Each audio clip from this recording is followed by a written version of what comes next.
Revenons à l'actualité. C'est une histoire qui ne lève pas du tout au Québec, étonnamment. Ça concerne le Québec. C'est surtout le Canada anglais qui s'intéresse à cette histoire-là de rachat des armes à feu qui commence aujourd'hui et c'est imposé par le gouvernement du Canada. C'est fait sous forme de projet pilote et ça commence à Cap-Breton. Mais l'histoire est la suivante. Je vous résume ça très vite. C'est le nouveau ministre de la Sécurité publique, Gary Ananda Sangari, qui a été enregistré à son insu. C'est Global News qui a sorti l'histoire et qui a dit, nous autres, grosso modo, ça nous tente pas ben d'aller de l'avant avec ça. Les polices municipales, ils n'ont pas les moyens de gérer ça, le programme de rachat d'armes. On fait ça pour faire plaisir au Québec. En studio, Guy Morin. Comment ça va, Guy? Ça va très bien, toi? Très bien. Ça commence, Guy. Ils vont venir à la maison te saisir tes armes. Bon, la SQ puis à 9h15. Vont venir chez nous débarquer aux petites heures du matin chercher mes armes. Ça n'a pas de bon sens. Qu'est-ce qui va se passer et qu'est-ce qui se passe ce matin? Bon, ce matin, écoute, cet après-midi, vers 12h30, notre charmante et très chère secrétaire d'État à la Nature, Nathalie Provost, avec le ministre, que je vais juste l'appeler Gary, parce que je suis pas capable de prononcer le reste. Oui, c'est un autre Gary. Ben oui. Vont nous dire qu'ils commencent un projet pilote à Cap-Breton pour le rachat d'armes à feu. Puis là, on va arrêter de jouer ces mots. Ce n'est pas un rachat, c'est une expropriation. Et ce qu'on trouve quand même drôle, c'est qu'il était supposé d'avoir un montant. Il était supposé de payer pour les armes qu'il allait chercher. Mais là, ils ont décidé de plafonner ça à 742 millions. Mais qu'il n'y en ait plus d'argent, on ne paye plus personne. Fait que je ne sais pas comment ça va finir.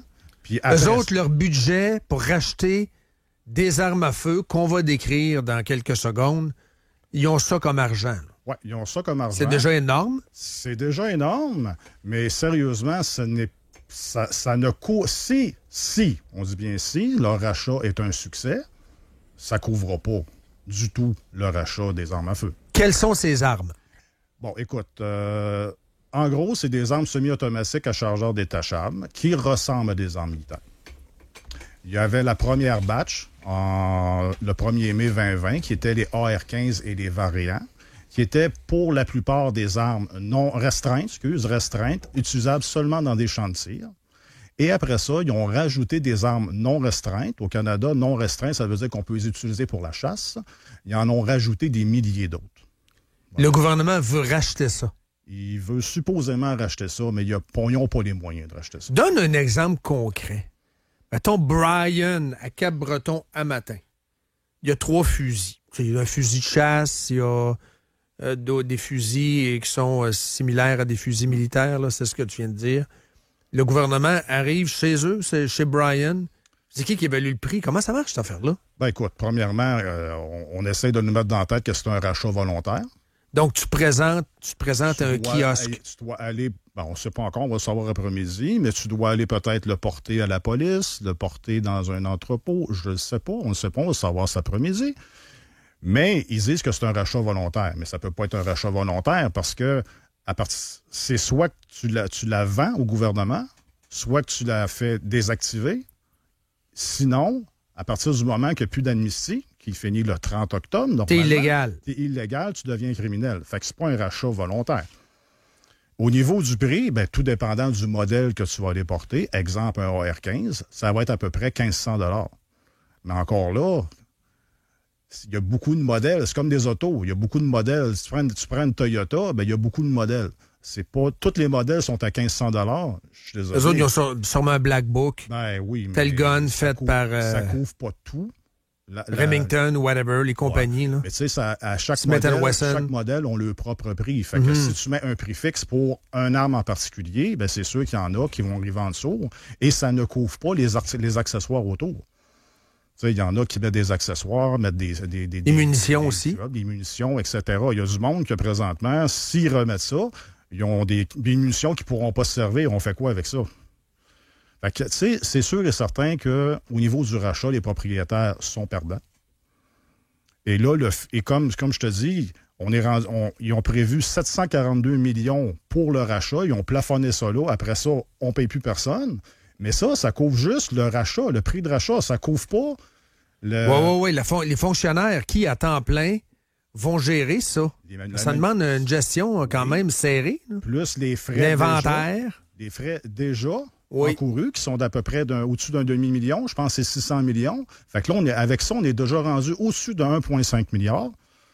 Et si on y va avec la manutention, tout ce qui va être aller récupérer, s'occuper de l'entreposage, ça prend quasiment un ministère au complet pour faire ça. Là, on est rendu c'est le fonds en grandeur du 2 pays. 2 milliards, 3 milliards. Tout ça pour un caprice québécois. Mais le ministre, c'est ça. Le ministre dit qu'il veut pas enregistrer à son insu. Il dit ça enregistrer à son insu. Là. Je le répète, c'est pas lui qui le dit, mais en même temps, c'est lui. La vérité sort quand les portes sont closes. Ça me tente pas d'aller là parce que entre autres, les polices municipales n'ont pas les moyens de gérer ça. On n'a pas les ressources pour ça. Mais on n'a pas le choix à cause du Québec qui y tient. Et en gros, ce que ça veut dire, c'est qu'électoralement parlant, le Québec est pesant. Qu'est-ce que tu comprends de ça, Guy? Ben écoute... c'est ce qu'il a dit, là. Dans le fond, ce qu'il dit, c'est exactement ce qu'on répète depuis les 5 dernières années. Ils n'ont pas les moyens de le faire. Les policiers n'ont pas les ressources financières, n'ont pas les... Mais quand ils parlent du Québec, ils parlent de quoi? Ben, ils parlent du Québec. Écoute, le Québec a voté à très fort pourcentage pour les libéraux. Oui. Moi, je pense pas que le Québec, la dernière élection, a voté pour ce sujet-là. Zéro. Zéro. Ça faisait aucunement partie des enjeux, désolé. Mais les libéraux savent très bien que le vote du Québec est très important pour les maintenir au pouvoir parce que dans l'Ouest, ils n'ont pas ce vote-là. Donc, c'est un vote polytechnique? C'est un vote polytechnique, évidemment. Et Provo, superstar, tellement superstar qu'il ne connaissait pas son nom de famille quand il l'a présenté, là, Pronovo. Mais elle a du pouvoir. Ben oui, elle a du pouvoir. Est-elle ministre ou secrétaire d'État? Secrétaire d'État à la nature. Donc, c'est un dossier qui est quasiment devenu intouchable, Polytechnique. Là. Polytechnique, au Québec, c'est le syndrome Polytechnique. Tu ne peux pas toucher à ça. Parce que moi, j'ai vu cette histoire-là, puis effectivement, tu l'as fait de ton bord, puis j'ai vérifié aussi à la Chambre des communes. J'ai dit, d'après moi, les conservateurs vont déchirer leur chemise là-dessus, parce que les conservateurs, de tout temps, ça a été le parti des chasseurs, les milieux ruraux, etc. Donc, c'est eux autres qui portent à bout de bras cet agenda-là. Les pêcheurs et les chasseurs, ils se sont levés hier? Ben écoute, hier, oui, les conservateurs se sont levés, mais les conservateurs de l'Ouest se sont levés. Au Québec, pas les Québécois. Les Québécois, ils ne se lèvent pas. C'est Pourquoi? Simple. Ils ont peur de Nathalie Provost. Ils ont peur de confronter Nathalie Provost. Mais est-ce qu'on parle d'elle ou des médias ou des répercussions au final? Ben oui. Écoute. Regardez, vous n'avez aucun respect Polytechnique s'il est devenu ce qui est faux, archi-faux, ben oui. Mais c'est devenu tellement polarisé, c'est devenu tellement sensible, ce sujet-là. Écoute, ça fait 13 ans. Même, et tu le sais toi-même. Nathalie Provost a commencé, il y a 13 ans, à être la porte-parole de Police se souvient, qui est le lobby anti-armes. Mm-hmm. Moi, à 13 ans, j'ai commencé à être le porte-parole des propriétaires d'armes à feu. On a commencé en même temps. Moi, à partir de ce moment-là, Nathalie Provost, pour moi, c'est pas une victime. C'était la porte-parole du lobby anti-armes. Aujourd'hui, elle est rendue politicienne. On peut-tu la traiter comme une politicienne? Une politicienne qui, comme n'importe quelle politicienne ou politicien, a des agendas, à mousser. Et c'est un agenda. Est-ce que c'est un agenda vraiment pour la sécurité et le bien public ou c'est une vengeance? Des fois, on se le demande. Il y a des gens qui posent la question ici. Il y a des chasseurs. Oui, est-ce que je suis concerné? Tout ça.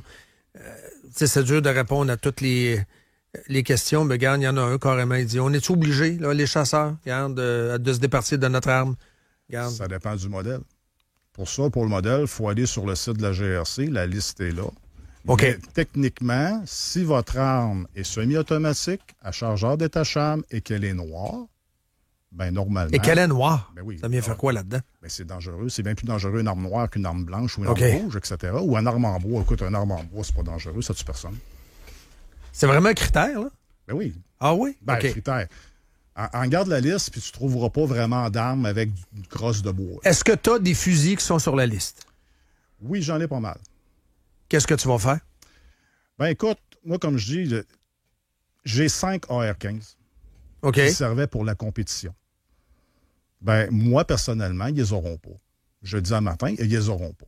Premièrement, ils sont pas donc, ils cognent à ta porte? Ben moi, qu'est-ce que tu leur réponds? Je le dis, moi, si ils cognent à ta porte, écoute, moi, je les reçois avec des cafés puis des beignes, puis une petite lichette de cognac s'il faut, mais ils n'auront pas plus.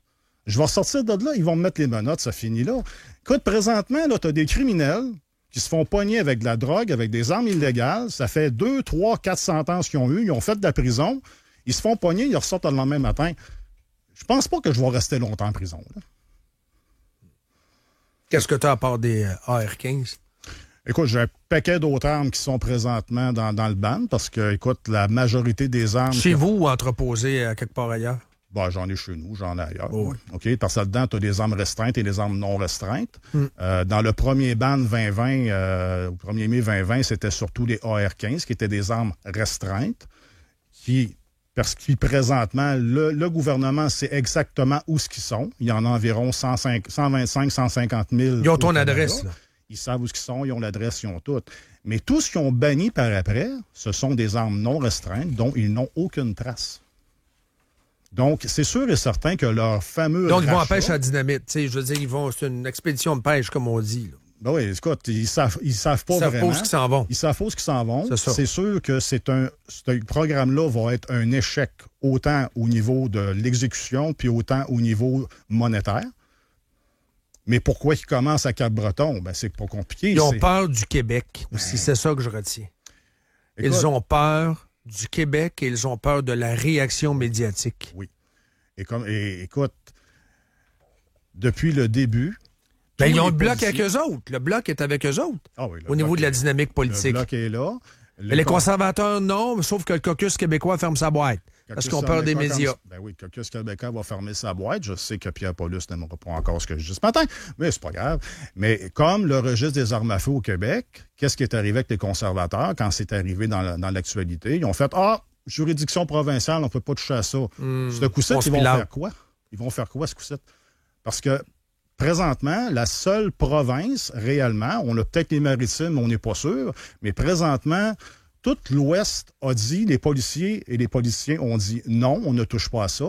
La semaine dernière, la police provinciale de l'Ontario a dit non, on ne participe pas à ça. Ça, c'est important ce que tu viens de dire. Qu'est-ce qui reste? Ça, c'est important. Il reste le Québec. La SQ, est-ce qu'elle s'est prononcée? Tous les chefs de police au Québec, tous les syndicats policiers au Québec se sont mis du côté des politiciens. Oui, on le veut, le C-21. Oui, le ban, c'est une bonne chose. Oui, le gel des armes. Mais les corps policiers majeurs des autres provinces ont dit non. On dit non. Entre autres, l'OPP. Tout le monde a dit non. Wow. Pourquoi qu'au Québec, ils disent oui? Wow. Moi, ce que je pense, c'est simplement la commande vient de la sécurité publique du Québec. C'est du copinage policier et politique. La commande vient d'en haut. Mais le chef de SQ est nommé par le politique. Oui, et comme je te dirais, comme ce qui se dit présentement en dehors des micros, ben écoute, c'est à cause que si on veut des budgets, etc., ben c'est sûr qu'il faut négocier avec le gouvernement. Tout est relié. Mais encore là, si demain matin, après le Cap-Breton, ils décident de faire ça au Québec... Ben c'est ça. Et c'est ma dernière question, Guy, avant de te laisser aller. La séquence, l'horaire, quel est-il?